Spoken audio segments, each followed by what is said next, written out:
Bien-aimé dans le Seigneur, que le Seigneur te bénisse abondamment, que le Seigneur vous bénisse et que le Seigneur nous bénisse.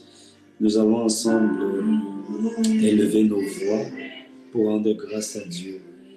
Le psalmiste nous a dit, rendez grâce à Dieu en toutes choses. Et d'ailleurs, l'apôtre Paul est venu le répéter et il a dit, rendez grâce à Dieu en toutes choses. Là où tu es, tu vas simplement ouvrir ton micro et tu vas commencer à dire merci au Seigneur pour le don de la vie. Tu vas lui dire merci pour ta famille. Tu vas lui dire merci pour les enfants qu'il t'a donnés. Bien-aimé, ouvre ton micro, élève ta voix et rendons grâce à Dieu. Père, nous te disons infiniment merci. Seigneur, nous sommes très reconnaissants ce matin pour la grâce que tu nous accordes. Amen. Ton amour, Seigneur, dont on imagine Au pas nom la souverain de dimension. Nous voulons te dire merci, Seigneur, pour l'étendue. Au nom excellent de Jésus-Christ. Amen. Bien-aimés, des fois, les familles sont tellement attaquées par l'ennemi, attaquées par le diable, attaquées par toutes sortes de choses, à telle enseigne que ces nombreuses attaques sur la famille ou ces nombreuses attaques contre la famille nous font même oublier le privilège que nous avons de faire partie d'une famille et d'avoir une famille. Des fois, lorsque vous arrivez, par exemple, en Occident, vous pouvez être étonné de constater que certaines personnes sont seules, abandonnées à elles. Je crois que c'était encore hier, je suis allé faire rapidement une course et pendant que j'étais sur le chemin retour, juste au bord de la route, j'ai vu une vieille dame marcher, courbée, et elle était là, elle marchait seule. Et des fois, la question que tu pourrais te poser, c'est où sont ses enfants, où sont ses frères, où sont ses sœurs. Des fois, l'ennemi oppresse tellement les familles que nous perdons le bonheur, nous perdons la joie d'avoir un frère, d'avoir une sœur, de faire partie d'une famille. Des fois, les pressions de la vie nous acculent tellement que voir nos frères, voir nos sœurs, échanger avec eux, discuter avec eux, ça devient chose compliquée. Des fois, l'ennemi a mis tellement de discorde, de séparation, de différence, de divergence au sein de la famille entre les frères et les sœurs, qu'il devient des fois difficile, compliqué d'échanger, de communier. Pourtant, dans la pensée de Dieu, il n'en était pas ainsi. Dieu a pensé la famille afin que nous ne soyons pas isolés. Lorsque nous essayons de regarder ce qui s'est passé dans le jardin d'Éden, la Bible dit, Dieu a créé Adam. Et avant de créer Adam, Dieu a créé toutes les choses dont Adam avait besoin, si vous voulez, toutes les choses externes ou extérieures dont Adam avait besoin. Et la Bible raconte que finalement, lorsqu'il a créé Adam, Adam avait toutes ces choses, mais il était seul. Et la Bible dit, Dieu s'écria, il n'est pas bon que l'homme soit seul. Il n'est pas bon que l'homme soit seul. Et si Dieu dit que quelque chose n'est pas bon, ce n'est pas vous qui allez venir dire que cette chose-là est bonne. Si Dieu dit que ce n'est pas bon que l'homme soit seul, ça signifie que ce n'est pas bon. Si Dieu dit que ce n'est pas bon que l'homme soit seul, et je ne voudrais pas prendre homme avec petite tâche uniquement, je voudrais prendre homme avec grande tâche, c'est-à-dire que ce soit pour l'homme comme pour la femme. il n'est pas bon que l'homme soit seul. Ce n'est pas un ange qui l'a dit. Ce n'est pas le diable qui l'a dit. C'est Dieu lui-même qui dit de sa propre bouche. Il a fini de créer toutes ces choses. Et après avoir créé toutes ces choses, il dit, il n'est pas bon que l'homme soit seul. Ça veut dire, tu peux avoir un travail. Ça veut dire, tu peux avoir de l'argent. Tu peux avoir tout ce que Adam avait. Et figurez-vous qu'Adam avait toutes ces choses. C'était pour lui seul. Il n'avait aucune autre personne pour le challenger. Il n'avait même pas encore la manifestation d'un ennemi, d'un diable pour le challenger ou pour l'éprouver. À ce moment-là, le diable ne s'était pas encore manifesté contre Adam. Ça signifie qu'il avait tout ce que quelqu'un serait susceptible de désirer, n'est-ce pas, dans sa vie et dans sa destinée. Mais malgré tout cela, bien-aimé, Dieu lui-même, ce n'est pas Adam, c'est Dieu lui-même qui a dit, il n'est pas bon que l'homme soit seul. Ça signifie que certaines solitudes sont des afflictions. Certaines solitudes sont des afflictions. Certaines solitudes sont des attaques du diable. Des fois, le diable isole certaines personnes pour mieux les paralyser, pour mieux les acculer. C'est pourquoi Dieu, dans sa sagesse, il a pensé la famille. La venue de Ève est la démonstration que Dieu avait un plan pour la famille dès le départ. Et Ève n'est pas venue de l'extérieur. Ève est venue de l'intérieur. Qu'est-ce que j'essaie de dire? J'essaie de dire que après après Dieu, Ève est la personne qui est la plus intime à Adam. Dieu a donc une pensée pour la famille. Je voudrais que nous prions ce matin et nous allons demander à Dieu, à notre Père, d'étendre sa main puissante sur toutes les familles de la terre. Élève ta voix là où tu es, élève ta voix là où tu es. Commandons la restauration en fait. Commandons la restauration de toutes les familles de la terre, de toutes les familles des enfants de Dieu, de toutes les familles, n'est-ce pas, des églises et des communautés dans lesquelles nous vivons, dans lesquelles nous persévérons. Bien-aimé, ouvre ton micro et commence à prier, commence à déclarer la restauration. Ouvre ton micro là où tu es et commence à déclarer la restauration des familles. Ouvre ton micro et lève ta voix. Père, au nom de Jésus, Seigneur, nous te rendons grâce. Merci parce que tu es un plan pour la famille. Merci parce que tu es un plan, Seigneur Dieu. Seigneur, merci parce que tu es le Père. Merci parce que tu es la sœur de son nom. C'est toi qui as eu au nom souverain de Jésus-Christ. Amen. Des fois, nous ne nous rendons pas compte combien la famille est si importante. C'est important de rappeler que la famille est le socle de la société. Amen. Si les familles vont mal, la société va très mal. Amen. Si les familles vont mal, les enfants également vont très mal. C'est important de rappeler que l'Église a commencé dans une famille. L'Église a commencé dans une famille. Et j'ai peur de dire que certaines églises et certaines communautés sont à l'image des familles qui sont dans ces communautés. Certaines communautés sont à l'image des familles qui font partie de ces différentes communautés. Et dans le cadre de mon ministère, en allant ci et là, j'ai souvent constaté certaines églises, certaines communautés être victimes des problèmes qui se trouvent dans des familles. C'est-à-dire que des fois, les problèmes qui se trouvent au sein de certaines familles sont transportés à l'église, sont transportés dans les communautés. Au point où des fois, vous voyez des divisions qu'il y a dans des communautés qui sont la conséquence, en fait, du fractionnement qu'il y a eu dans les familles.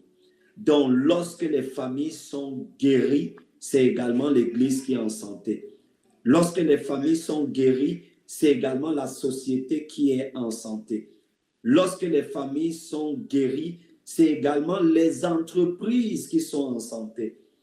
Parce que lorsque la famille est déséquilibrée, cela signifie que les membres de cette famille sont d'une manière ou d'une autre déséquilibrés. Et s'ils sont déséquilibrés, ils ne peuvent pas offrir à l'Église leur meilleur. Ils ne peuvent pas forcément offrir, disons, à l'entreprise leur meilleur. Ils ne peuvent pas offrir à la société, à l'État leur meilleur. Donc, la guérison doit commencer au sein des familles. Bien-aimés, nous allons encore élever nos voix ce matin et nous allons prier pour la guérison. Nous allons commander la guérison et la restauration des familles. La Bible dit dans le psaume 107, au verset 20, que Dieu envoya sa parole et sa parole les guérit, sa parole les fit sortir de la fosse. Nous allons donc commander, nous allons demander, nous allons commander une parole du ciel pour les familles, qu'une guérison, que la guérison, n'est-ce pas, touche les familles, que la guérison touche les familles de nos églises, les familles de nos communautés, que les familles soient restaurées. Bien-aimé, là où tu es, ouvre ton micro et lève ta voix et commande la guérison des familles en commençant par ta famille. Élève ta voix, commande la guérison en commençant par ta propre guérison, en commençant par ta propre restauration, par la guérison de ton époux, de ton épouse, de ton conjoint, de ton prétendant, de ton futur conjoint, de ta future épouse. Élève ta voix, la guérison, la restauration.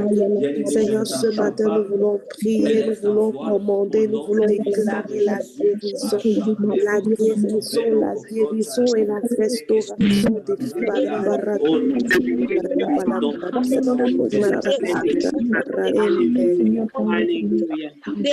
Au nom puissant de Jésus-Christ. Amen. Au nom souverain de Jésus-Christ. Amen. Amen. Gloire à Jésus. Amen. Bien-aimés, nous ne pouvons pas prier pour les enfants sans prier pour la famille, parce que la famille est la première structure qui accueille les enfants. La vie et le bien-être de la famille va déterminer l'épanouissement de l'enfant, son développement, sa croissance spirituelle et même la façon dont il fera, n'est-ce pas, les études et la façon dont il choisira la profession, n'est-ce pas, qu'il fera, donc l'accomplissement de sa destinée. Lorsqu'au niveau de la structure familiale, les choses ne sont pas bien faites, bien aimé, l'enfant aura beaucoup de challenges. Je me souviens que lorsque je faisais économie, on étudiait les modèles, on étudiait des modèles économiques et notamment dans la partie de l'économie qu'on appelle, disons, la microéconomie, on étudiait la structure des marchés. Et en étudiant la structure des marchés, nous avions parlé, le professeur nous avait parlé d'un modèle qui s'appelle le modèle SCP, le modèle SCP. Et ce modèle-là, SCP signifie structure, comportement, performance. Structure, comportement, performance. Structure, comportement, performance. Et ce modèle dit que la structure d'un marché détermine ou influence sur les comportements des individus ou des agents économiques qui opèrent ou qui travaillent, n'est-ce pas, dans ce marché-là. Et c'est le comportement des agents économiques qui sont impliqués dans ce marché qui va déterminer également leur performance. C'est pourquoi on appelle ça le modèle SCP, c'est-à-dire structure, comportement et performance. Et bien aimé, la vérité, c'est que ce modèle-là, d'une manière ou d'une autre, c'est également inspiré des Saintes Écritures. C'est également inspiré des Saintes Écritures et ça peut être appliqué également à la famille, ça peut être appliqué à l'Église, ça peut être appliqué à l'organisation, à ton entreprise. Qu'est-ce que ça veut dire? Ça veut dire que la structure d'une famille détermine le comportement des individus au sein de cette famille. Si la famille n'a pas une structure qui est solide, le comportement des individus, c'est-à-dire par exemple des enfants au sein de cette famille, ce ne sera pas un bon comportement. Et lorsque le comportement n'est pas bon, les performances ne seront pas bonnes. Lorsqu'on parle de performance, on parle de deux choses. Il y a deux choses principales qui rentrent dans la performance. Il y a ce qu'on appelle l'efficacité et il y a ce qu'on appelle l'efficience. L'efficacité, c'est le fait d'atteindre ses objectifs. Ça signifie que lorsque la structure de la famille n'est pas bonne, les comportements des enfants ne seront pas bons. Et si les comportements des enfants ne seront pas bons, les enfants ne seront pas efficaces. C'est-à-dire qu'ils ne vont pas accomplir les objectifs qui sont fixés. C'est quoi les objectifs qui sont fixés par Dieu? C'est leur destinée. C'est la volonté de Dieu. Si la structure n'est pas bonne, les comportements ne sont pas bons. Et si les comportements ne sont pas bons, les enfants auront du mal à accomplir, en fait, leur destinée. C'est ça qu'on appelle l'efficacité, accomplir les objectifs, accomplir la destinée. Maintenant, à côté de l'efficacité, il y a quelque chose qu'on appelle l'efficience. L'efficience, c'est le fait de minimiser les coûts et de minimiser le temps. Ça veut dire que je veux réaliser, par exemple, une tâche. Et l'efficience signifie que j'utilise moins de temps pour réaliser cette tâche et j'utilise moins de ressources pour réaliser cette même tâche, pour accomplir ce même objectif. C'est en cela qu'on dit que je suis efficient. Parce que quelqu'un peut accomplir un objectif, mais il devait normalement accomplir cet objectif-là, par exemple, en 7 ans. Mais il se retrouve en train d'accomplir l'objectif qui pourrait accomplir en 7 ans, il se retrouve en train de l'accomplir, par exemple, en 15 ans ou en 20 ans. C'est pourquoi on voit souvent dans certaines familles, l'enfant doit normalement faire les études secondaires, par exemple, en 6 ans ou en 7 ans, je ne sais plus, en 6 ans ou en 7 ans. Mais il se retrouve en train de faire les études secondaires, ça lui prend 15 ans, par exemple. Certes, il a eu le bac, mais en fait, il n'a pas été efficient. C'est-à-dire qu'il a utilisé plus de temps et la famille a dépensé non seulement plus de temps et plus de ressources pour que cet enfant ait le bac. Il a eu le bac, mais il a perdu beaucoup de temps.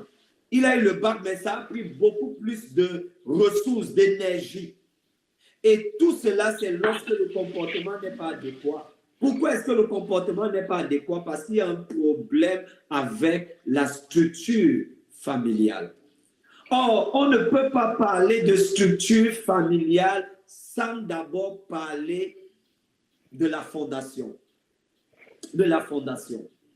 La Bible dit dans le Psaume 127 que celui qui bâtit sa maison sans l'Éternel bâtit en vain. La fondation d'une famille, ça doit être l'Éternel. Ça doit être la parole de Dieu. La Bible dit que la pierre qu'ont rejeté les bâtisseurs était pourtant la principale de l'angle. Autant pour moi. Une famille qui n'est pas bâtie sur la parole, une famille qui n'est pas bâtie sur le roc, elle est donc bâtie sur du sable. Or, si vous bâtissez une structure sur du sable, c'est juste une question de temps, elle va s'effondrer. La qualité, la durabilité d'une famille, la durabilité d'une structure, la longévité d'une famille, la fermeté d'une famille dépend de la structure, dépend de sa fondation, de la qualité de la fondation. Et nous allons prier pour les fondations des familles. Et nous allons commander que la parole de Dieu, que la vérité soit la fondation des familles. En commençant par ta famille, en commençant par ma famille. Bien-aimé, lève ta voix, ouvre ton micro. Nous sommes dans la prière. Père, merci. Alléluia, Père, merci. Seigneur, la Bible déclare que ta parole est la vérité. La Bible dit, Éternel Dieu puissant, que le ciel et la terre passeront, mais tes paroles ne vont pas passer. Seigneur, merci pour ta parole qui est éternelle. Merci pour ta parole qui est la vie. Seigneur, nous avons appris, Seigneur, accomplir les choses selon le conseil de ta volonté. Et Seigneur, nous te rendons grâce pour cela. C'est la raison pour laquelle, Seigneur, je le sais.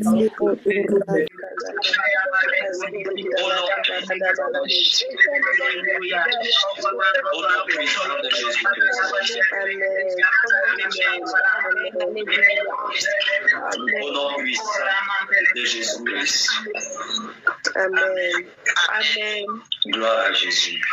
Amen. Bien-aimés,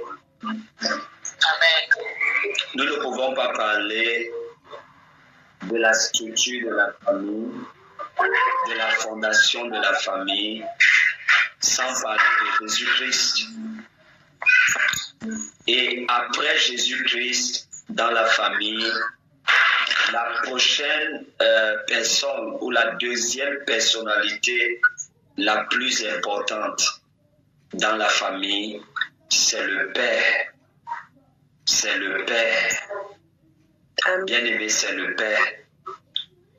Je sais qu'aujourd'hui, il y a toutes sortes et toutes formes de choses qui circulent sur Internet, sur les réseaux sociaux. On parle de beaucoup de choses.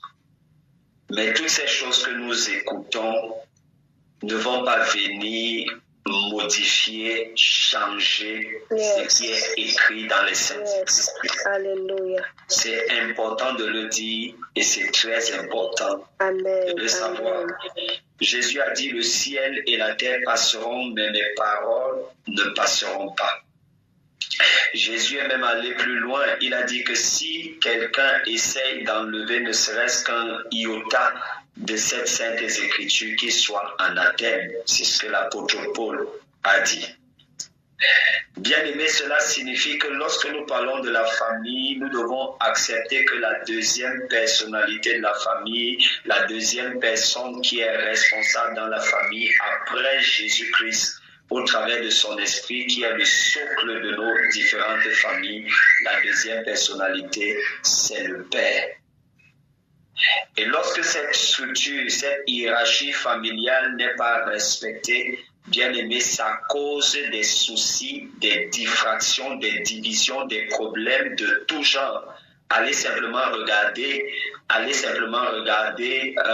bien aimé, les statistiques de divorce dans le monde entier, dans nos différents pays, dans nos différentes communautés, même à l'église. C'est juste étonnant, dont la famille est attaquée de part et d'autre. C'est la raison pour laquelle il faut beaucoup prier pour les pères des familles. Il faut beaucoup prier pour les pères des familles. La Bible déclare que attaque le berger et les brebis vont se disperser. Satan sait que c'est très facile. S'il veut attaquer les enfants, il attaque d'abord le père. S'il va attaquer un mariage, un foyer, il sait très facile, il attaque le père. Lorsque le père d'une famille manque de sagesse, la famille est constamment en danger. Lorsque le père d'une famille est aveugle spirituellement, la famille est constamment en danger. Et je fais la différence entre partir à l'église et être rempli de la sagesse. Je fais la différence entre partir à l'église et avoir les yeux spirituels ouverts. On peut partir à l'église, avoir passé 10 ans, 15 ans, 20 ans à l'église, mais manquer de sagesse. Je fais une différence entre être âgé et avoir de la sagesse. On peut avoir 50 ans, on peut avoir 60 ans, on peut avoir 80 ans et manquer de sagesse. Et la vérité, c'est que des fois, on se retrouve dans des familles où des fois, le père manque de sagesse, où le père, des fois, manque de discernement. Et des fois, les mamans, des fois, ne discernent pas. Tu vas discuter de toutes les façons, de toutes les manières avec un homme qui manque de sagesse. Ce ne sont pas ces discussions-là qui vont lui ajouter la sagesse. C'est l'une des raisons pour lesquelles, des fois, le combat est ailleurs. Et au lieu de mener le combat là où il faut, des fois, ça tourne dans les querelles. Non. Quand un homme manque de sagesse, tu as beau parler comme tu peux vouloir parler, ça ne va pas augmenter sa sagesse. Ça signifie qu'il faudrait aller mener la bataille ailleurs. 1 Pierre chapitre 3, le verset 7. Peut-être avant de lire 1 Pierre chapitre 3, le verset 7, je devrais revenir sur ce qui est écrit dans le livre de Éphésiens chapitre 5, le verset 22. Allons là-bas avant de revenir ici. Éphésiens chapitre 5, le verset 22. Éphésiens chapitre 5, le verset 22. Est-ce que je peux avoir votre retour? Est-ce que ce que nous sommes en train de partager, c'est important pour quelqu'un? Amen. Amen. Amen. Est-ce que ça aide quelqu'un? Alléluia. Regardez, peut-être pour que vous compreniez bien ce passage à partir du verset 18. Parce que des fois, nous lisons simplement le verset 22, mais nous ne lisons pas les versets précédents. Éphésiens chapitre 5, le verset à partir du verset 18. Je préfère que ce soit un bien-aimé, une sœur ou un frère qui nous lise ce passage. Est-ce que quelqu'un peut ouvrir son micro et la personne va lire pour nous? Éphésiens chapitre 5. Éphésiens chapitre 5, le verset 18. Oui. Ne vous enivrez pas de vin. Ne vous enivrez pas de vin. C'est de la débauche. Attendez un peu, arrête-toi à ce niveau. Continue, reprends ce verset. Ne vous enivrez pas de vin. Oui. C'est de la débauche. D'accord, ça signifie que sur le plan scripturaire et sur le plan biblique, quelqu'un qui boit l'alcool de façon exagérée n'est pas différent d'une personne qui vit dans la débauche. C'est ce que la Bible enseigne en fait. Quelqu'un qui boit, qui consomme de l'alcool de façon exagérée, enivré, c'est-à-dire devenir saoul. Il dit que quelqu'un, ne vous enivrez pas d'alcool, ne vous enivrez pas de vin, c'est de la débauche. En fait, sur le plan biblique et sur le plan spirituel, consommer exagérément de l'alcool est considéré comme faire de la débauche, mais ce n'est pas l'objet de notre partage ce matin. Je le disais juste en passant, peut-être ça peut bénir quelqu'un. Continue s'il te plaît. Soyez au contraire remplis de l'esprit. Soyez au contraire remplis de l'esprit. En fait, qu'est-ce qu'il faudrait dire? Lorsque l'une des preuves que quelqu'un marche par la chair, c'est lorsqu'il se retrouve en train de vivre dans l'alcool. Yes. L'alcool, ce sont les œuvres de la chair. L'envie de boire abondamment de l'alcool, comment je vais dire, c'est la preuve palpable que la personne n'est pas en train de marcher par l'esprit, mais que la personne est en train de marcher par la chair. Parce que le Saint-Esprit ne peut pas créer en vous une envie de vous enivrer de l'alcool. Donc, un des moyens pour savoir que quelqu'un n'est pas ou n'est plus en train de marcher par l'esprit, c'est lorsque la personne se retrouve en train d'avoir des envies constantes et continuelles de boire de l'alcool. Nous n'allons pas faire le procès de ceux qui boivent de l'alcool parce que la Bible dit clairement que nous n'allons plus être jugés sur le manger et sur le boire. C'est écrit dans le livre de Colossiens, le chapitre 2, je crois, à partir du verset 16. Ça veut dire que nous ne sommes pas en train de faire de cela un procès ou un jugement. Nous sommes en train simplement de souligner le fait que lorsque les uns et les autres se retrouvent déversés abondamment dans l'alcool, c'est clair qu'ils ne sont pas conduits par le Saint-Esprit, mais au contraire, ils sont en train de marcher dans la chair. On appelle ça les sursauts de la chair. Ça s'appelle les œuvres de la chair, qui sont différentes des œuvres de l'esprit. Verset 18, la Bible dit, ne vous enivrez pas de vin. De quoi c'est de la débauche. Soyez au contraire. Ça veut dire qu'il y a une opposition. Il y a on dit un antagonisme ou un antagonisme, je ne sais plus. Mais la Bible dit clairement que soyez au contraire remplis de l'esprit. Remplis de l'esprit. Remplis de l'esprit. Avant, c'est comme verset 19, chante que tu auras. Verset 19, entretenez-vous par des sommes. Entretenez-vous par des sommes, oui. Par des hymnes. Ça veut dire quoi? S'il vous plaît, soyez très attentifs. Il dit, soyez au contraire remplis de l'esprit. Et il poursuit. Si vous remarquez, il y a un point virgule. Il dit, entretenez-vous par des sommes. Ça veut dire qu'il dit, qu'est-ce que nous devons faire de façon continuelle? Qu'est-ce que nous devons faire pour rester remplis du Saint-Esprit?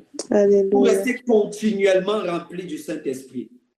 En fait, il dit également cela parce qu'il sait qu'il y a des moments, il y a des situations qui peuvent pousser les gens à aller vers l'alcool, pousser les gens à aller vers le tabac, pousser les gens à aller vers la drogue, pousser les gens à aller exagérément vers ce qu'on va appeler les excès sexuels, la débauche, l'adultère. Il sait qu'il y a des circonstances qui seraient susceptibles de pousser les gens à aller vers ces choses. Quelle est donc la recommandation qu'il fait? Parce que qu'est-ce que les gens cherchent dans l'alcool? Une sensation de bien-être, une sensation de joie, le fait d'oublier certains soucis, de noyer les soucis. Écoutez-moi, on ne noie pas les soucis dans l'alcool, on ne noie pas les soucis dans le sexe, on ne noie pas les soucis dans la cigarette, on ne noie pas les soucis dans le tabac, on ne noie pas les soucis dans la drogue, on noie les soucis dans le Saint-Esprit. Alléluia. Si vous voyez, si vous voyez la Bible insister sur le fait d'être rempli du Saint-Esprit, Jésus finit d'enseigner ses disciples et il leur dit, allez attendre dans la chambre haute afin d'être rempli du Saint-Esprit. Ça veut dire que être rempli du Saint-Esprit n'est pas un luxe, c'est un besoin. C'est une nécessité incontournable. Si vous n'êtes pas rempli du Saint-Esprit, vous allez fumer. Si vous n'êtes pas rempli du Saint-Esprit, il va arriver un jour où vous allez être tenté par le tabac, tenté par la drogue, tenté par l'adultère, tenté par... D'ailleurs, nous le voyons partout. Nous le voyons à l'intérieur de l'Église, à l'extérieur de l'Église. Nous le voyons même des fois des pasteurs, des serviteurs de Dieu être tentés et piégés par le diable dans toutes ces choses-là. C'est parce que Jésus savait qu'il a dit, soyez donc continuellement remplis du Saint-Esprit. Il a donc donné des exercices qu'il faut constamment et continuellement faire pour être continuellement remplis du Saint-Esprit. Les sœurs, les femmes, les dames. Je vous vois souvent, quand je dis je vous vois, permettez que j'utilise cette expression. Prendre du temps pour entretenir vos corps. C'est beau, c'est magnifique. Des fois, en mettant le make-up, en traçant les cils, en traçant les sourcils, en mettant, disons, pour celles qui sont d'origine peut-être africaine, les greffes et tout le reste, c'est bien, c'est mauvais, c'est magnifique. Certains hommes aiment même cela. Certains hommes apprécient même cela. Si votre mari apprécie cela, continuez et excellez même dans cela. Cependant, n'oubliez pas d'entretenir votre âme. Amen. Comment faut-il entretenir son âme? L'apôtre Paul, ou alors le Saint-Esprit avec l'apôtre Paul, il va donner la méthodologie. Il dit, entraînez-vous par quoi? Des sommes. Entretenez-vous par des sommes. Écoutez, je vois souvent des gens qui n'aiment pas lire. Une personne qui n'aime pas lire sera malade. Une personne qui n'aime pas méditer sera malade, mes frères. La Bible dit ici, entretenez-vous par des sommes. Pas un somme. Pas seulement le somme 91. Pas seulement le somme 23. Entretenez-vous par des sommes. Amen. Pas seulement les sommes de David, pas seulement les sommes qui ont été écrites, disons, dans la Bible. Moi-même, j'ai écrit de nombreuses sommes. Vous-même, vous pouvez écrire vos propres sommes parce que vous êtes remplis du Saint-Esprit. Est-ce que je peux avoir un amen ici? Amen. Amen. Amen. Amen. Comment se fait-il que certains au lycée ou plus jeunes écrivaient des poèmes à leur petit ami? Mais quand vous arrivez dans le royaume, l'inspiration a tari. Non. Si vous écriviez des lettres d'amour, des sommes, des lettres d'amour à votre amoureux, à votre amoureuse, comment se fait-il que vous soyez amoureux et amoureuse de Jésus-Christ et il n'y a même pas un poème que vous avez écrit un jour à Jésus? Les sommes de David, c'est quoi? C'est des poèmes qu'il écrivait à Dieu. Donc, si vous aviez de l'inspiration pour votre amoureux, votre amoureuse, vous devriez avoir de l'inspiration pour Jésus. Il donne donc la méthodologie. Entretenez-vous par des sommes, des hymnes, des hymnes. Vous avez vu que c'est depuis le début de ce jeûne, nous avons chanté beaucoup d'hymnes, des cantiques spirituels. Gloire à Jésus. Amen. Exemple d'hymne. Debout, Sainte Cohorte. Debout, Sainte Cohorte, c'est une hymne. Debout, Sainte Cohorte, soldats du roi des rois. Tenez d'une main ferme l'étendard de la croix. Au sentier de la gloire, Jésus-Christ nous conduit. Gloire à Jésus. Et par des cantiques, chantant et célébrant de tout votre cœur les louanges du Seigneur. Est-ce que tu peux continuer, chante Keturah, verset 20? Amen, papa. Verset 20. Rendez continuellement grâce pour toutes choses à Dieu le Père, au nom de notre Seigneur Jésus-Christ. Est-ce que tu peux reprendre, s'il te plaît? Rendez continuellement grâce pour toutes choses à Dieu le Père, au nom de notre Seigneur Jésus-Christ. Ça veut dire, mes sœurs, que si par exemple, l'homme manque de sagesse, ce n'est pas le fait d'entrer dans les querelles, ce n'est pas le fait de l'acculer avec la parole qui va augmenter sa sagesse. La Bible dit, rendez continuellement grâce pour toutes choses à Dieu le Père, au nom de notre Seigneur Jésus-Christ. Est-ce que tu peux nous lire le verset 21?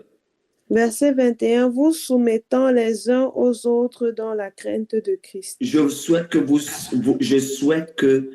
vous souligniez le verset 21, parce que des fois, on saute souvent sur le verset 22, on lit les autres versets, mais on ne s'appesantit pas sur le contexte. Verset 21, la Bible dit, vous soumettant les uns aux autres dans la crainte de Christ.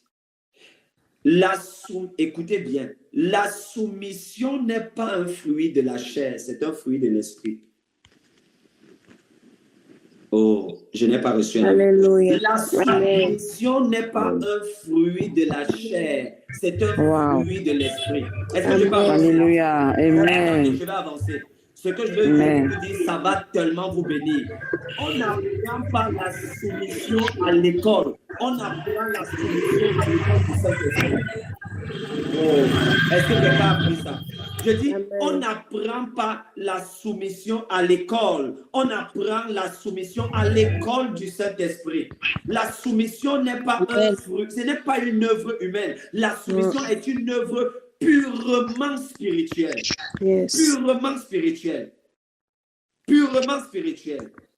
Je ne parle pas des choses où on maltraite les gens, où on leur contraint de faire quelque chose. Ce n'est pas de cela que je parle. Je parle de la soumission qui est un parfum qu'on offre à Jésus-Christ ou à son mari. Oh. Est-ce qu'ils comprennent ça? Amen. Je ne parle d'une soumission qui est la conséquence des contraintes. Je parle d'une soumission qui est la conséquence de votre relation avec Jésus-Christ. Est-ce que je peux vous toucher et vous challenger? Vous ne vous soumettez pas à votre mari parce qu'il le mérite. Oh. Je veux reprendre. Vous ne vous soumettez pas à votre mari parce qu'il le mérite. Vous vous soumettez à votre mari parce que c'est la conséquence de votre relation et de votre communion avec Jésus-Christ. Amen. Ça signifie que si votre communion avec Jésus-Christ n'est pas bonne, vous aurez des problèmes dans la soumission. Je ne dis pas que si vous ne prêchez pas bien, je ne te parle pas de la prédication, je ne te parle pas de la connaissance des versets bibliques, je ne te parle même pas de ton appel, je ne te parle pas du fait que tu sois ointe de l'onction du Saint-Esprit. Non, là je ne parle pas du domaine de l'onction. Je parle du domaine de la communion. Ton niveau de soumission reflète la profondeur de ta communion avec Jésus-Christ. Donc la soumission est en fait le parfum qui exhale de ta communion avec Dieu. Ça signifie que quelqu'un qui n'a pas une bonne communion avec Dieu ne peut pas se soumettre. Et quand je parle de soumission, je ne parle pas uniquement de la soumission au cadre du foyer ou du ménage. Je parle de la soumission même aux autorités. Yes. Merci, papa. Si ta communion avec le Saint-Esprit n'est pas bonne, tu ne peux pas te soumettre aux autorités. Tu auras un problème avec l'autorité, même à l'église. Je fais une différence entre l'autorité et l'autoritarisme. Qu'est-ce qu'ils sont ici? Amen. Quand je parle d'autorité, je ne parle pas du fait qu'on marche sur les gens, qu'on piétine les gens, qu'on leur impose. Non, non, non, non, non, non, non. Ce n'est pas de cela que je parle. Lorsque je parle de l'autorité, je parle de la structure qui a été établie par Christ, de la hiérarchie qui a été établie par Christ. Et j'insiste sur le fait que la soumission à Christ. Oh. Est-ce que vous savez que si quelqu'un ne connaît pas Christ, il ne peut pas lui être soumis. Il ne peut pas lui être soumis. Notre soumission à Christ n'est que la conséquence de la communion que nous avons avec lui, donc de la connaissance que nous avons de lui. Ce n'est que dès le moment où nous connaissons Christ que nous pouvons nous soumettre à lui. Tant que nous avons une connaissance limitée de Christ, notre soumission à Christ ne sera pas totale et ne sera pas parfaite. C'est la raison pour laquelle Christ n'est pas le Seigneur de tout le monde, mais il est le sauveur de plusieurs personnes. Je vais reprendre. C'est la raison pour laquelle Christ n'est pas le Seigneur de tout le monde, mais il est le sauveur de plusieurs personnes. Il y a plusieurs personnes qui ont reconnu Christ en tant que leur sauveur, mais qui n'ont pas encore reconnu Christ en tant que leur Seigneur. Parce que lorsque Christ est votre Seigneur, votre soumission lui est totale. Lorsque Christ est votre Seigneur, lui obéir n'est plus une souffrance, mais lui obéir est une réponse agréable, est une réponse agréable vis-à-vis de sa personne, est une conséquence.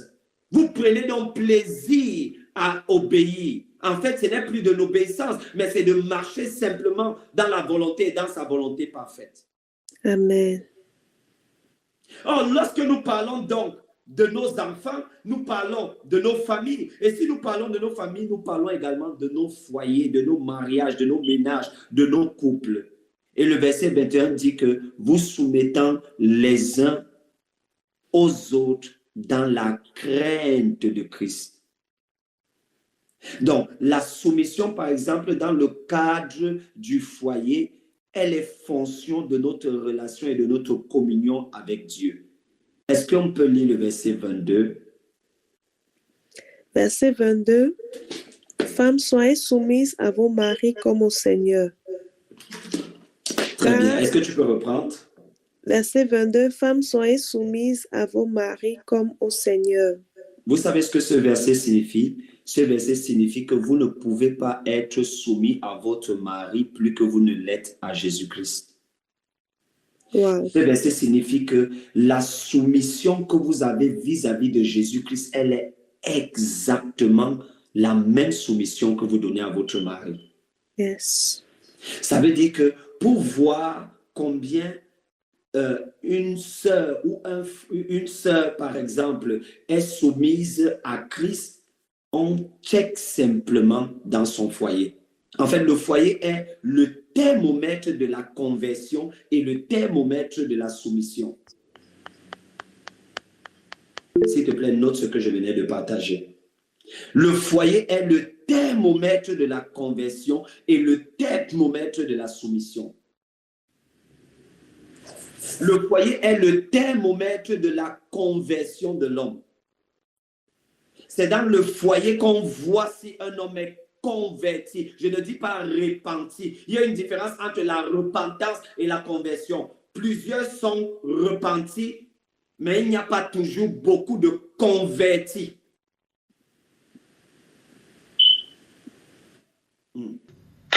Vérité. Est-ce que tu peux relire le verset 22? Verset 22. Femmes, soyez soumises à vos maris comme au Seigneur. Femmes, soyez soumises à vos maris comme au Seigneur. Mais vous connaissez, et on va prier pour ça. On va prier pour ça. Lorsqu'on va commencer à toucher les domaines des femmes. Là, on est en train de toucher le domaine des hommes pour prier pour les hommes, les maris, les pères de famille.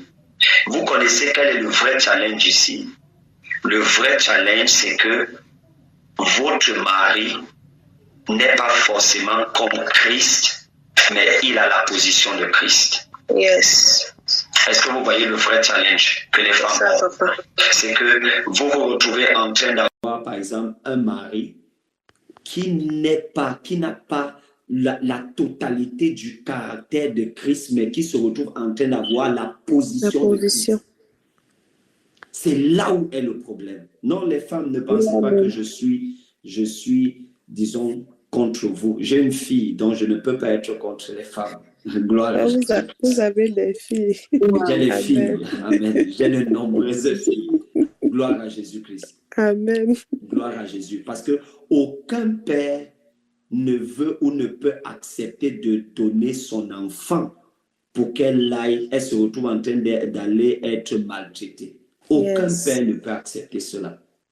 Ce qui fait que ici, je demande au Seigneur de me donner la grâce de donner, disons, ces révélations de façon équilibrée, afin que ça ne vous paraisse pas comme étant un déséquilibre. Je prie pour cette sagesse. Donc ici, il dit que, femmes, soyez soumises à vos maris comme le Seigneur. Mais le problème, c'est que des fois, dans le cadre du mariage, on a épousé un homme à qui Dieu a donné sa position, mais qui ne manifeste pas encore la totalité du caractère de Christ. Donc, qu'est-ce que ça veut dire? Ça veut dire qu'il est plus facile d'être soumis à Christ que d'être soumis à son mari. Parce que Christ est parfait. Il est parfait dans son esprit et il est parfait dans sa marche en tant qu'homme. Maintenant, je veux vous dire également une autre chose. Si Christ avait été physiquement votre mari, peut-être il allait être plus difficile pour vous de vivre avec Christ. Parce que quand vous voyez comment Christ, Jésus-Christ, est-ce que vous voyez qu'il est bon, il est rempli d'amour, mais il est droit, sincère et juste. Parce que dans la relation que Christ a avec l'apôtre Pierre, c'est comme la relation que Christ a avec l'Église qui est son épouse. C'est Christ qui dit à Pierre que les paroles que tu venais de dire, elles ne viennent pas d'un homme, elles ne viennent pas de la chair, mais elles t'ont été révélées par mon Père céleste. C'est mon Père céleste qui t'a donné cette parole. C'est Jésus-Christ qui le dit à Pierre. C'est le même Jésus-Christ qui, quelques versets plus tard, va dire à Pierre, arrête de moi, Satan. Donc, Christ est non seulement rempli d'amour, mais vous ne devez pas oublier que le Christ qui est rempli d'amour, il est également rempli de vérité et de sincérité. Yes. Imaginez-vous donc que vous avez un homme en face de vous qui vous parle ici. Qui, il y a de cela quelques instants, vous a dit, oh vraiment, ma femme, ma chérie, tu as parlé de la part de l'Éternel. Waouh, c'est extraordinaire. Et qui, 3 minutes plus tard, il ne dit, à ce moment-ci, il ne dit même plus que l'ennemi t'a, l'ennemi t'a conduit à pécher. Il dit, arrête de moi, Satan. Et si Pierre n'est pas brisé, Pierre quitte Jésus directement. Pierre est un homme très spirituel. Si Pierre n'est pas humble, Pierre quitte Jésus directement. Parce que Pierre va même dire que tu es un faux prophète. Pierre va lui dire que tu es un faux prophète. Pierre va lui dire que comment il y a de cela quelques instants, tu m'as dit que moi je parlais de la part de l'Éternel. Et quelques minutes plus tard, tu me dis que je parle, tu dis que c'est Satan qui parle au travers de moi. Donc je suis possédé par Satan. L'humilité. La conversion. Regardez. Il dit verset 22, soyez soumis à vos maris comme au Seigneur. Est-ce que tu peux lire le verset 23? La sœur Marthe, est-ce que tu peux prendre, si tu es à un endroit où tu peux lire, comme ça la chanteuse se repose également un peu. Verset 23. Amen. Verset 23. Car le mari est le chef de la famille, comme Christ est le chef de l'Église. S'il te plaît, arrête. S'il vous plaît, arrêtez. S'il te plaît, arrête à ce niveau. Le pasteur n'est pas le chef de la famille. Le prophète n'est pas le chef de la famille. Le patron, là où tu travailles, le patron là où tu travailles, le patron là où tu travailles, dans ton entreprise là où tu travailles, il n'est pas le chef de la famille. La personne qui est le chef de la famille, c'est le mari. Et c'est bien parce que c'est toi-même qui l'as choisi. Ça veut dire qu'en allant choisir ton mari, choisis-le en ayant conscience de ce verset biblique. Amen. Amen. Quand c'est dans le cadre d'un mariage forcé, tu vas dire oui, on m'a forcé à me marier. Mais le problème ici, c'est que Jésus-Christ t'a laissé choisir ton mari. Il t'a laissé avoir voire défiler plusieurs personnes. Il t'a donné le soin toi-même de choisir celui à qui tu allais te soumettre. Ça veut dire que si tu acceptes la proposition de mariage de quelqu'un, sache que là, je suis en train d'accepter d'aller me soumettre. C'est la raison pour laquelle n'allez pas vous marier par les émotions. N'allez pas vous marier par une prophétie. N'allez pas vous marier par une parole de connaissance. Même si tu as reçu une prophétie d'un prophète, une prophétie claire d'un prophète, va mettre toi-même tes genoux au sol pour demander l'avis de Dieu. On ne se marie pas seulement par prophétie, on se marie par conviction. Par conviction. Après avoir testé plusieurs fois. Quand je dis tester, je ne suis pas en train de dire après être allé dormir avec un homme avant le mariage. Non. Dieu doit envoyer Moïse. Avant que Moïse n'aille exécuter la mission de Dieu, il teste Dieu. Gédéon, Dieu envoie Gédéon. Avant que Gédéon n'aille accomplir la mission de Dieu, Gédéon teste Dieu. Jésus envoie les disciples. Avant que les disciples n'aillent exécuter la mission que Jésus leur a donnée, ils testent d'abord Jésus eux-mêmes. Si donc Moïse a testé Dieu, Gédéon a testé Dieu, les disciples ont testé Jésus-Christ, comment peux-tu accepter d'épouser un homme sans le tester? Et je vais insister là-dessus. Entre autres, les tests par lesquels un homme doit absolument passer le test. Ce que je vais vous dire ici, même si ça te met mal à l'aise, tu dois écouter ces paroles. Amen. Entre autres, parmi les tests par lesquels toute personne qui devrait t'épouser devrait passer le test du sexe, sa capacité à se retenir avant que vous ne soyez mariés, sa capacité à réussir à ce test-là, à respecter ton corps, à respecter de ne pas te toucher. C'est capital. Ok, il pourrait arriver. Amen. Amen. Disons, dans certains cas, dans certaines circonstances, que des gens tombent dans ce domaine. Mais ce n'est pas parce que vous êtes tombé dans ce domaine que vous devez légaliser la chose. Yes. Vous ne devez pas légaliser la chose. Parce que lorsque les fiançailles, vous n'avez pas marché comme il fallait dans les fiançailles. Des fois, dans le foyer, ça peut être compliqué. Et je parle depuis l'expérience, depuis la chambre de l'expérience. Parce que dans le foyer, lorsque la femme se retrouve enceinte, j'aime toujours prendre cet exemple-là dans le cadre des cours de préparation au mariage. Lorsqu'une femme se retrouve par exemple enceinte, il y a des moments où elle ne peut pas aller avec son homme. Et ça, des fois, ça prend plusieurs mois. Des fois, après même cela, lorsqu'elle accouche, pendant un bon bout de temps, elle ne peut pas aller avec son homme. Ça veut dire que si ce monsieur n'est pas passé par le test du sexe, comment est-ce qu'il va faire pendant toute cette période? Il ira voir dehors. Il ira ailleurs où il va tomber dans des perversités. Donc, monsieur doit passer par ça.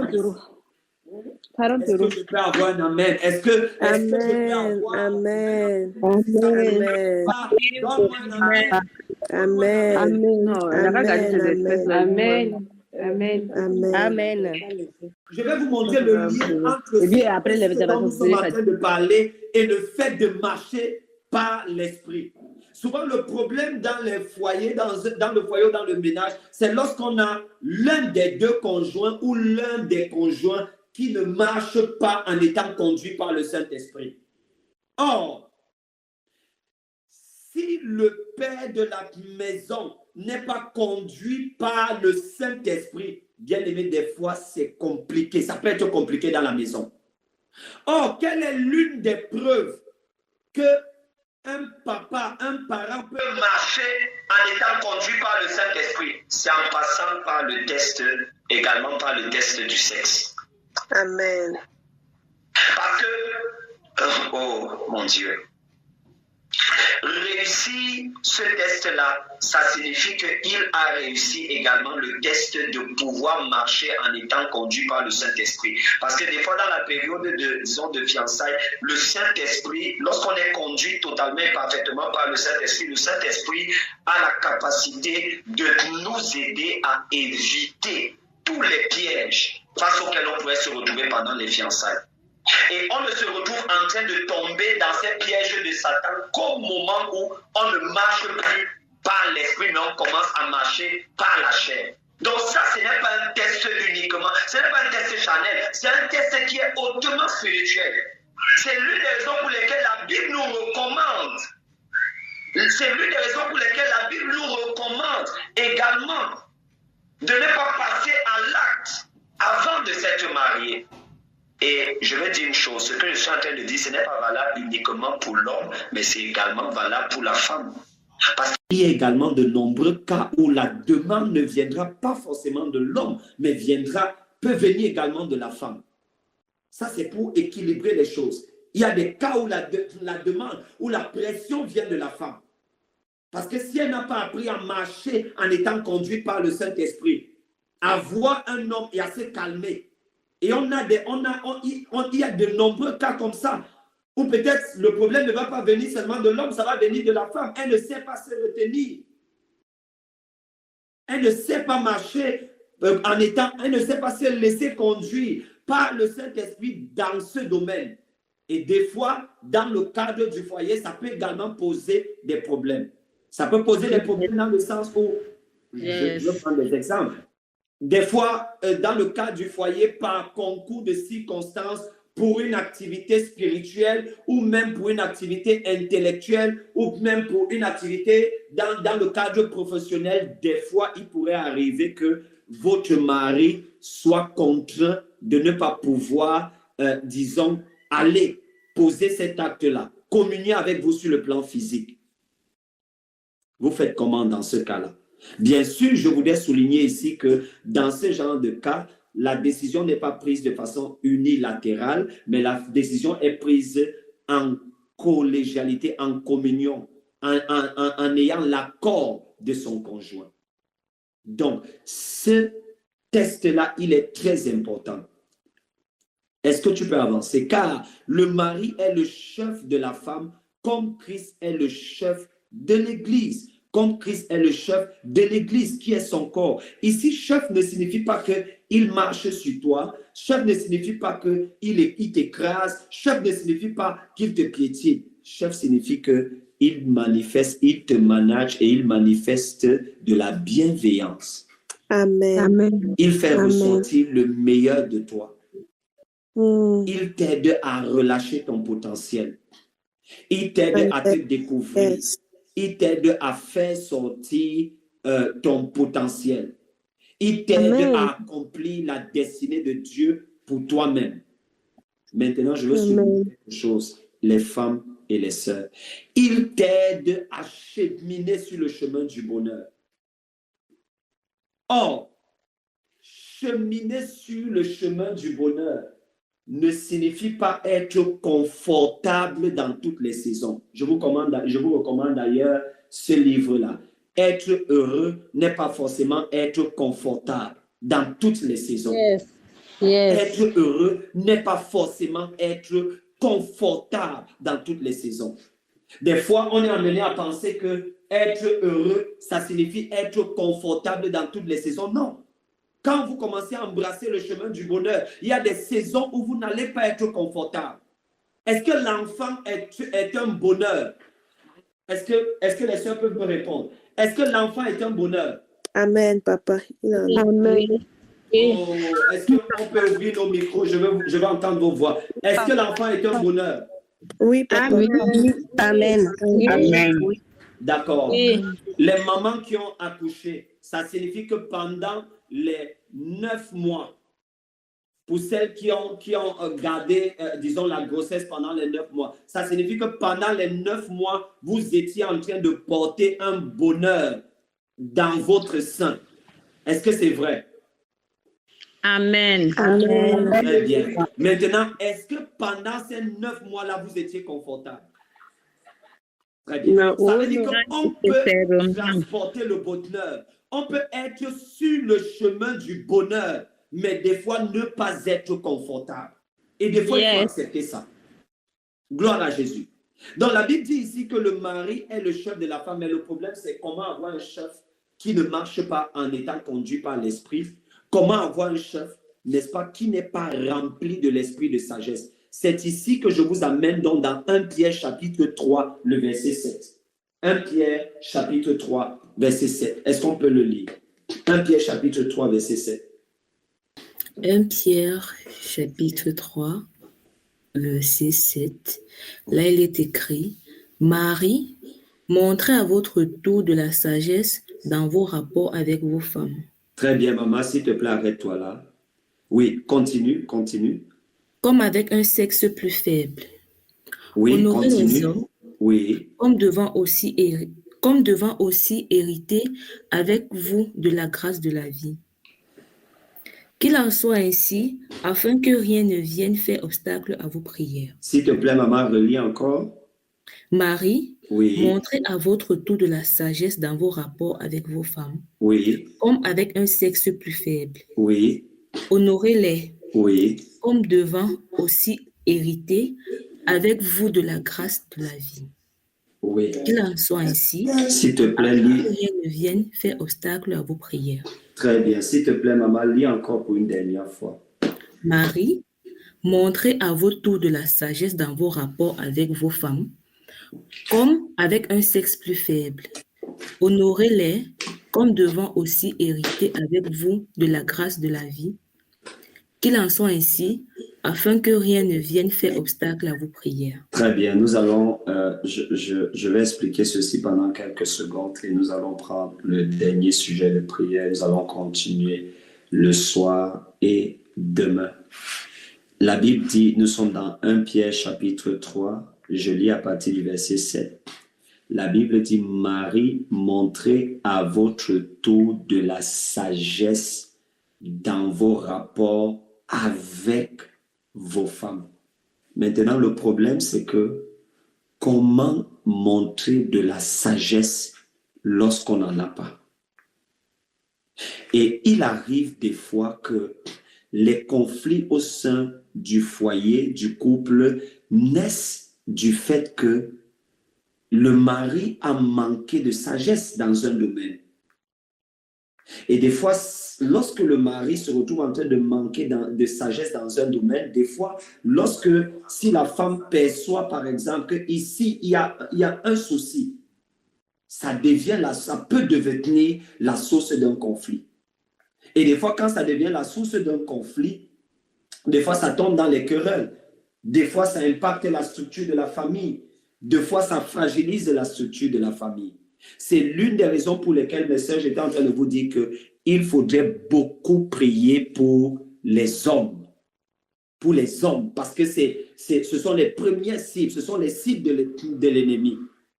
Marie, montrez à votre tour de la sagesse dans vos rapports avec vos femmes. Par exemple, dans le livre de Genèse, Adam aurait dû opérer avec la sagesse.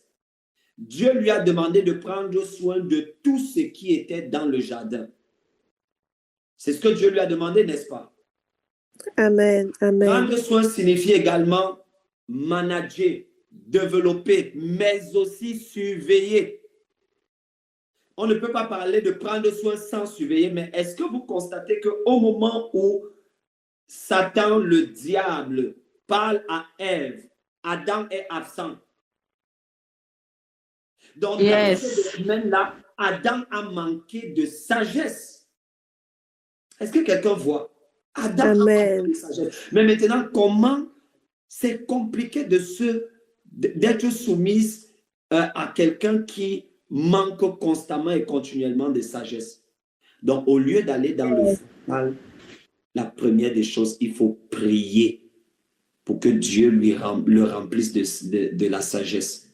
Amen. Il ne se retrouve pas en train d'être conduit par la chair, mais d'être conduit par l'esprit. Nous allons donc prendre ce sujet de prière-là.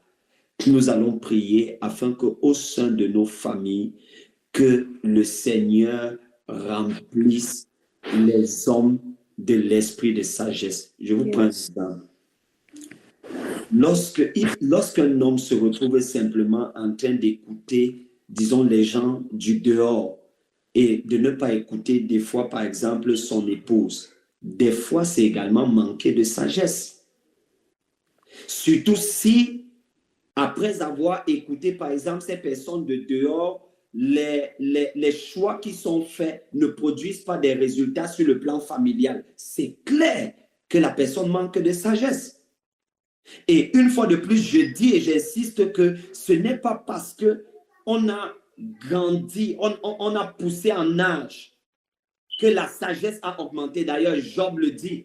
Dans le livre de Job, c'est écrit, ce n'est pas, la sagesse ne progresse pas forcément avec l'âge. On peut avoir des cheveux blancs, mais manquer de sagesse, manquer de discernement. On peut prendre de l'âge, mais manquer de sagesse, manquer de discernement. Je vais vous choquer. On peut même avoir des diplômes, mais manquer de sagesse. Parce qu'il y a une différence entre les diplômes et la sagesse. Nous allons donc élever nos voix, mes frères et mes sœurs. Nous allons élever nos voix et nous allons demander au Seigneur de remplir les pères de famille de l'esprit de sagesse et de révélation. Et tu vas prier, si tu es marié, tu vas demander au Seigneur de remplir ton mari de l'esprit de sagesse et de révélation au lieu d'aller dans le frontal, au lieu d'aller dans les discussions, au lieu de dire tu es un mauvais mari, au lieu de dire tu es un mauvais père, au lieu de dire tu es un soulard, au lieu de dire toutes ces choses bien-aimées qu'on connaît, qu'on écoute souvent. Va sur tes genoux. Seigneur, remplis-le de l'esprit de sagesse. Seigneur, donne le discernement à mon mari. Seigneur, remplis mon mari de l'esprit de sagesse. Là où tu es, s'il te plaît, lève ta voix. Je sais qu'il y a beaucoup de choses qui se passent actuellement dans votre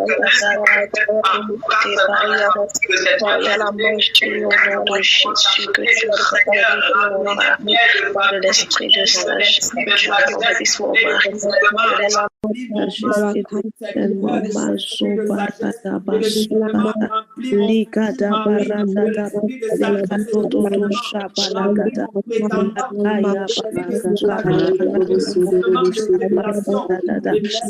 sagesse, mon mari, remplis mon mari de l'esprit de sagesse et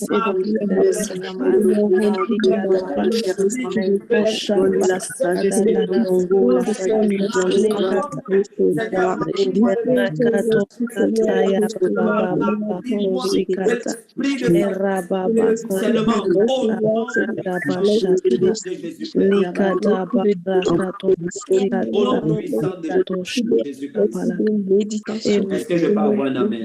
Amen. Prenons ce dernier sujet de prière. Des fois, dans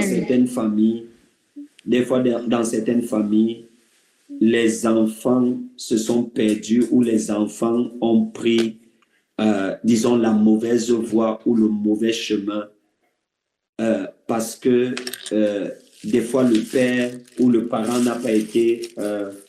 a manqué de sagesse, a manqué de discernement. La sagesse aussi, c'est la capacité d'être ferme devant un enfant lorsqu'il le faut. La sagesse également, la sagesse est aussi le fait, n'est-ce pas, de pouvoir être tendre lorsqu'il le faut. La sagesse également, c'est le fait de pouvoir trouver un équilibre. Et des fois, mes frères et mes sœurs, ça peut être difficile pour un père. Pas seulement pour un père, même pour les deux parents. Lorsque nous sommes arrivés ici en Occident, je me suis rendu compte combien c'est difficile pour les parents qui vivent ici en Occident de donner une bonne éducation à leurs enfants. Je le dis parce que des fois dans le contexte africain, le père travaille, disons, le père a un travail où il a un salaire, où il reçoit de l'argent. La mère travaille, mais elle travaille à la maison. Je ne sais pas si vous comprenez ce que j'entends par la mère travaille à la maison. Parce que si la mère reste à la maison et elle s'occupe des enfants de la famille, c'est un travail. Ça, il faudrait qu'on soit clair là-dessus. Si la mère reste à la maison, ce qu'on appelle communément femme au ménage, c'est un travail à part entière. Ça, je ne discute avec personne. C'est un travail à part entière. Donc, des fois, dans certaines familles en Afrique, dans certains endroits de l'Afrique, on a un modèle où le père, il sort le matin, donc il a un travail qui fait en sorte qu'il sort le matin, et la mère, son travail, c'est de s'occuper de la maison, de s'occuper des enfants, de s'occuper, bref, ils réussissent dans certains couples à trouver de l'équilibre de cette façon. Ou des fois, même lorsque le père travaille, il sort, la mère travaille, elle également, elle sort. Des fois, certaines familles en Afrique et ailleurs, ils réussissent à avoir de l'aide des frères, des sœurs, des cousins, des cousines qui viennent donner un coup de main et qui permettent d'encadrer et d'éduquer les enfants. Ils réussissent à trouver un bon modèle. Mais dans le contexte occidental, c'est beaucoup plus compliqué. Le père sort le matin, la mère sort le matin et les enfants aussi. Vous avez dans certaines familles où les enfants sont placés à la crèche à partir des 3 mois, à partir des 6 mois. Ça veut dire qu'ils se retrouvent en train de passer plus de temps à la crèche, plus tard à l'école qu'avec les parents. Et même le soir, lorsque les deux parents rentrent du travail, le soir, les deux parents sont épuisés. Dans certaines familles, les parents n'ont que le dimanche pour pouvoir prendre soin, ou disons, pour pouvoir prendre soin d'eux-mêmes, soin des enfants, soin de leur famille. Parce que vous avez dans certaines familles où les parents travaillent jusqu'au samedi, ou l'un des parents travaille par exemple le samedi. Mes frères, mes sœurs, c'est compliqué. Dans ce genre de contexte, c'est compliqué. C'est pourquoi nous devons prier pour les parents. Il y a beaucoup de poids, de charges qui pèsent sur les parents. Ils doivent trouver l'argent, trouver des ressources financières pour pouvoir faire fonctionner la famille. En plus de trouver des ressources financières, ils doivent trouver les ressources spirituelles, c'est-à-dire s'équiper sur le plan spirituel, avoir une vie à l'église. Ils doivent servir Dieu. En plus de cela, il y a la vie, disons, la carrière professionnelle, il y a la vie sociale. Et il faut donner à chaque enfant, il faut nourrir le quotient émotionnel de l'enfant. Or, nourrir le quotient émotionnel de l'enfant, ça demande du temps. Certains enfants échouent à l'école parce qu'ils sont déséquilibrés sur le plan émotionnel. Mais maintenant, vous voyez que c'est facile de dire aux parents que tu ne fais pas ton travail, tu ne fais pas ton travail. Mais si tu regardes toutes les charges que les parents ont, bien aimé, ce n'est pas facile. C'est pourquoi je profite avant de prendre ce sujet de prière pour donner un conseil à ceux qui ne sont pas encore mariés et qui projettent se marier. En allant, même le dimanche dans le domaine médical, oui, Tata Bakissa, les gens travaillent le dimanche. Ceux qui travaillent à l'hôpital, certains travaillent le dimanche. Les personnes qui sont impliquées dans le domaine médical, ils travaillent le dimanche. Donc, des fois, c'est compliqué. C'est pourquoi voici le conseil que je donne dans ce sens-là. Pour toutes les personnes qui ne sont pas encore mariées et qui n'exercent même pas encore un emploi. En vous mariant, en choisissant votre emploi, prenez tous ces paramètres-là en compte. Le plan financier, la question du temps, la question de l'équilibre spirituel, de l'équilibre émotionnel et de l'équilibre familial, l'équilibre sentimental de la famille. Prenez tout cela en compte. Et le conseil que je donne, ça veut dire que même avant de tabler et de dire que, en accord avec le plan de Dieu, nous aurons 5 enfants, nous aurons 7 enfants, nous aurons 10 enfants. Prenez tout cela en compte. Parce que chaque enfant vous demande des ressources financières, des ressources émotionnelles. Parce que des fois, on néglige, on se dit que non, si j'ai l'argent, c'est tout. Non. Les enfants demandent énormément de ressources émotionnelles. Yes. Ils demandent que nous passions du temps avec eux. Je vois souvent ici à la maison, il y a des moments où Zion, elle commence à crier à la maison. Elle vient, elle frappe à ma porte pendant que je suis enfermé ici dans le bureau. Je sais qu'à ce moment-là, elle est déjà en train de demander son quota émotionnel. Et ça prend du temps. Ça demande de passer du temps avec eux pour qu'ils puissent être équilibrés. Parce que s'ils sont équilibrés sur le plan émotionnel, ils vont aussi réussir à l'école. Yes. Parce qu'avant, on pensait que ce qui fait en sorte que les enfants réussissent à l'école, c'est uniquement le quotient intellectuel. Oui, le quotient intellectuel, mais si le quotient émotionnel de l'enfant est paralysé et ne fonctionne pas normalement, il aura beau avoir de grandes capacités intellectuelles du fait de son quotient intellectuel, mais si le quotient émotionnel a des problèmes, les résultats ne seront pas, disons, excellents. Nous devons donc prier pour les parents. Nous avons commencé avec le père, peut-être le soir ou demain, par la grâce de Dieu, on va continuer avec la mère. Nous devons commencer, nous devons prier pour le père de la maison. Que Dieu le remplisse de la sagesse. Que Dieu donne à chaque famille, comment je vais appeler ça, un projet éducatif et un projet spirituel pour la famille. Amen. Est-ce que vous recevez ce que nous partageons? Un projet éducatif et un projet spirituel pour la famille. La spiritualité de la famille ne doit pas simplement reposer sur le fait qu'on va à l'église le dimanche. Non. Il doit y avoir un plan d'éducation spirituelle pour votre enfant. L'éducation de l'enfant ne doit pas reposer sur le simple fait que, OK, on l'envoie à l'école. Non, il doit y avoir un plan pour l'éducation de l'enfant.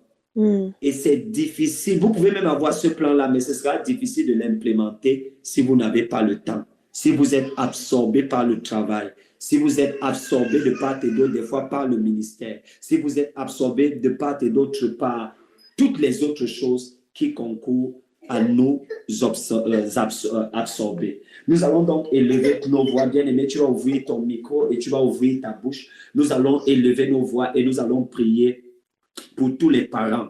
Nous allons prier pour les pères. Seigneur, donne-leur la sagesse. Seigneur, nous prions que tu leur donnes l'équilibre. Seigneur, au nom de Jésus, s'il te plaît, ouvre ton micro et lève ta voix et prions ensemble. Seigneur, au nom puissant de Jésus, Seigneur, nous voulons prier, Seigneur, pour les pères, afin que tu leur donnes l'équilibre et la sagesse. Au nom souverain de Jésus. Amen. Amen. Amen.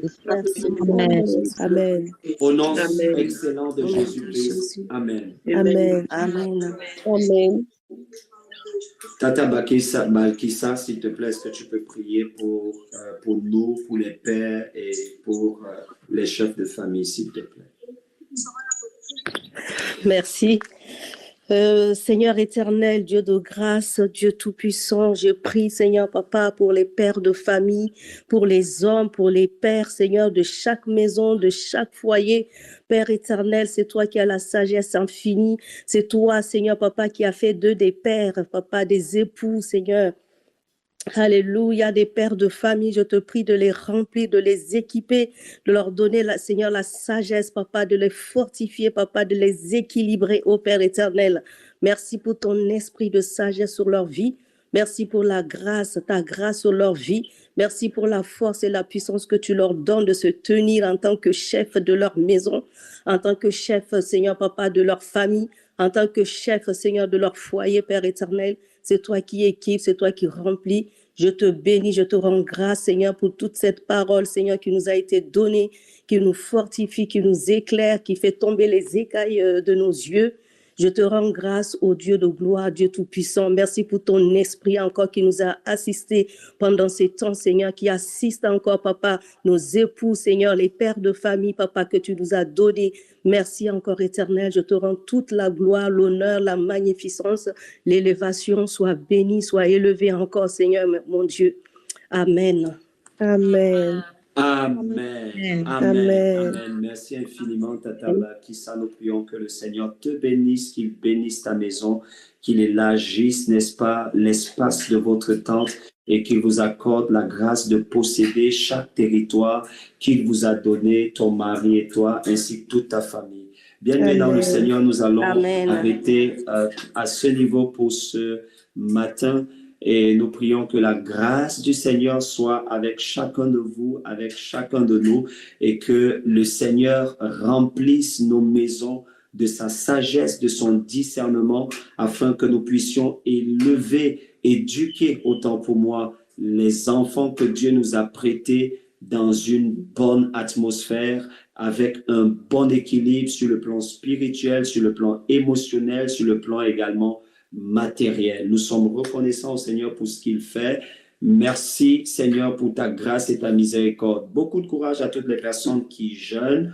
Nous continuons de jeûner par la grâce de Dieu. Nous continuons de jeûner. Ceux qui le peuvent, prenez de l'eau, prenez des fruits et nous allons nous retrouver, disons, ce soir par la grâce de Dieu. Que le Seigneur vous bénisse et nous bénisse abondamment. À ce soir, lorsqu'il sera, disons, 21h45, s'il vous plaît, 21h45. Shalom, shalom.